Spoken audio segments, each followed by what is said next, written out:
Hey, we're back. Welcome back to All Things Nordic with Coffee Conversations with JD and Tracy.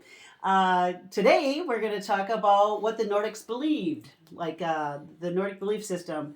And a fun little fact that I found out when I was looking at my book, which I am going to reference this book, people, so if you want to go check it out, you can, The 12 Major World Religions by Jason Boyett.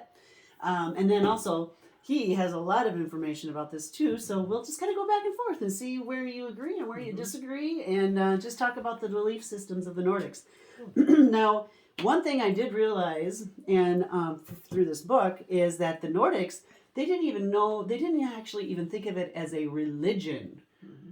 They just saw it as a way of life, like praying to their gods, the Nordic gods, and the way that they made their food, and asked for blessings and safety and things like that. It was just part of their world. And what you do bring that into your book, Song of Spains. Also, I saw that they were very much in that. It was just part of their life. So, but anyway, so what did you told me? What did they call the Nordic belief system? Well, religion in Scandinavia and the broader Nordic region really originated in the deep dark past as ancestor veneration. Yes, their ancestors helped them. Sure, yes. It's a natural human thing that you remember your parents, your grandparents, you want to emulate them. Stories get told about great things that Grandpa did once upon a time, and so not to minimize the belief system, but originally it was basically ancestor veneration that began to evolve with different traditions. Throughout Scandinavia and the Nordic region, there were certain gods that were worshipped, but it really was not an organized, codified religion. Right. And so generally speaking, there are a couple of terms that are used to refer to these practices. That is to say, not everybody in every village had the same practices or necessarily even the same gods, but there were generalizations. Now, one term that is often used is troth. And troth can be translated a couple of ways, but I generally think of it as belief, just having a belief in what is beyond. Now, the ancient Nordic word for the gods as a collective is Aesir or Asa, or even just Os. And so this word came to be joined with troth, and you will sometimes hear a word used, Asa tru. Now, Asa tru can mean belief in the gods or veneration of the gods, and has been in some ways revived today by neo-pagan groups who identify as Asatru or Asatru. Sometimes they put the emphasis on a different syllable. But what I want to draw a distinction to is there is Asatru, there is belief in the gods, and then unfortunately there are some groups out there who've kind of gone off the deep end, and maybe they're, well, in some cases they may even be hate groups that use a similar word. So we need to be careful when we say Asatru to understand that there are those who want to promote a belief in the ancient Nordic gods, and then there's some other misguided folks who may use the term inappropriately. So, this is a term you can use, but just do your homework. Right. And one of the gods that, so one thing I found interesting was the god Thor.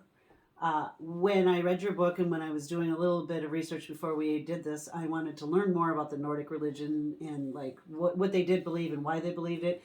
And basically a lot of their gods that they believed in were part of nature. Like they were very, actually kind of shamanistic in their belief system, because like Thor, the god of thunder, he was thunder. Like when you heard thunder, that was Thor, hitting his, slamming his hammer or doing something like, but he was thunder. And then there was other ones. What are some of the other main gods? Like Loki, we talked about. Now you think we're into the Avengers or something, or or Thor, the movie. I mean, so in movies, you are seeing some of these gods come back.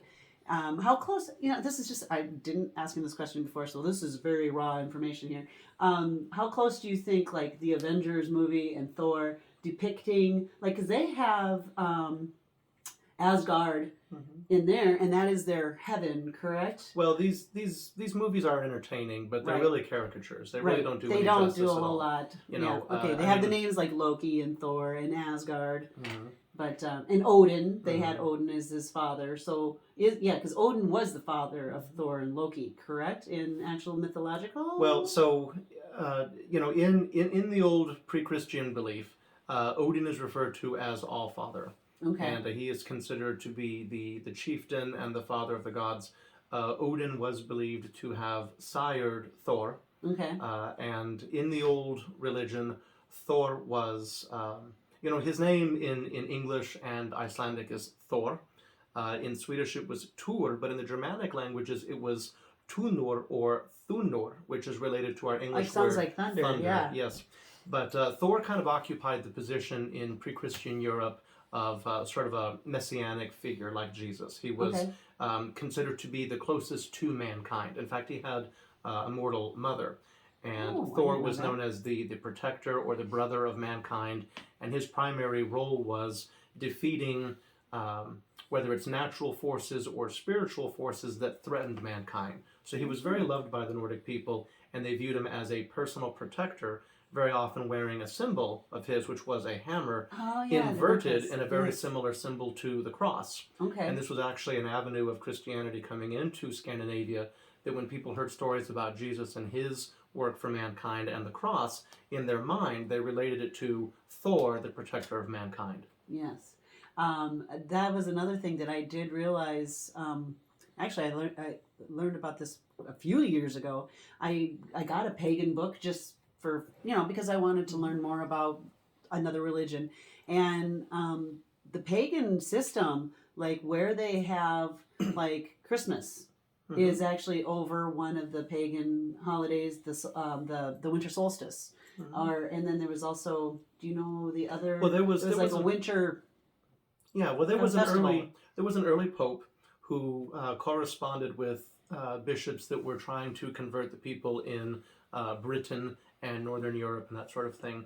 And he encouraged in a letter that they move holidays to recognize formerly pagan holidays, or build churches on formerly pagan holy grounds, and try to incorporate things to help ease the conversion of the people. So Christmas actually takes place on Yule, which is the old Scandinavian and Nordic holiday. And so the actual birth of Jesus would have been in the fall during the Feast of Tabernacles, but it was moved to that time because there is Southern European pagan history in which the sun god was born on Yule. Okay. And there's a few stories of a virgin goddess giving birth to a son who serves as a savior on that day. And this is why the Catholics at that time found it easy to try to juxtapose the celebrations. Okay.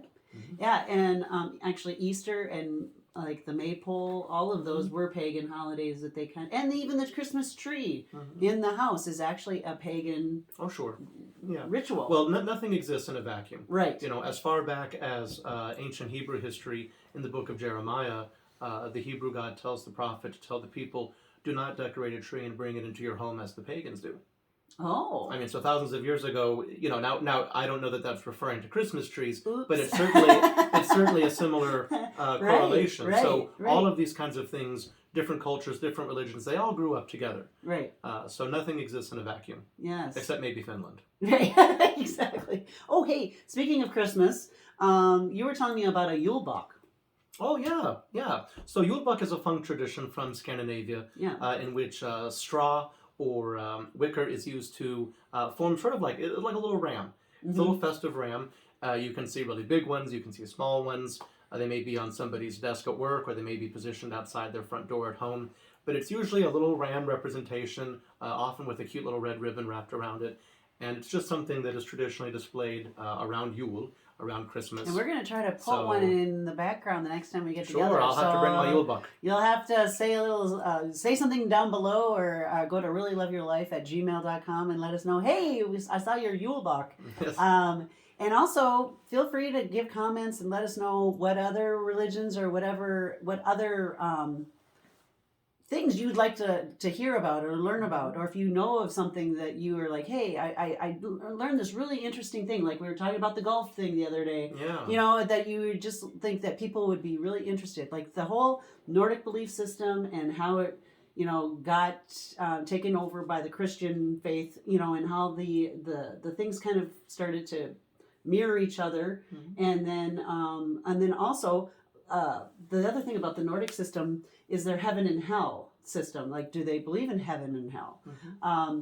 And I found out that they have. Well, you explain their heaven and hell. It's a way different.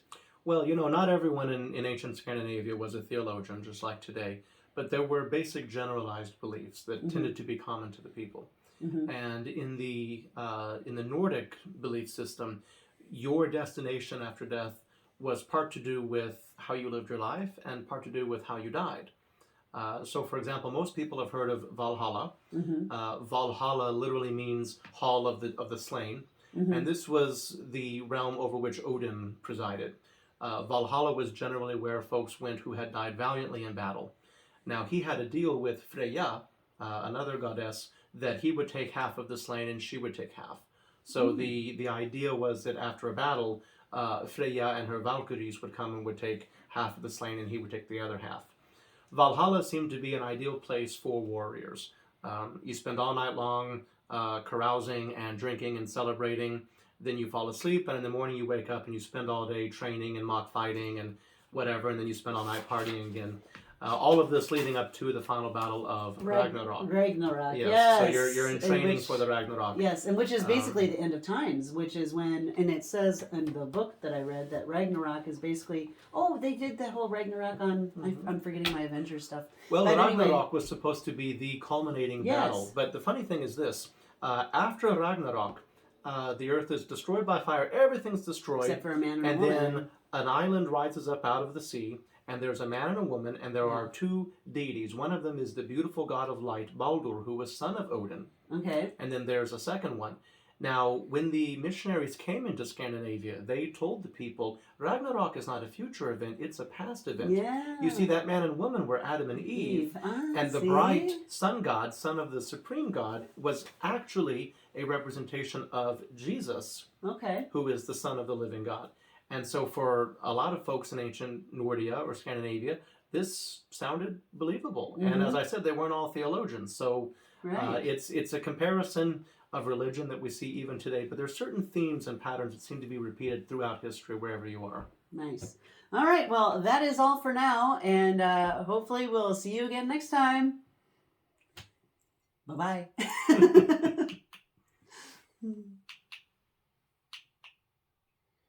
Oh, come on. I'm just going to have to... Still going?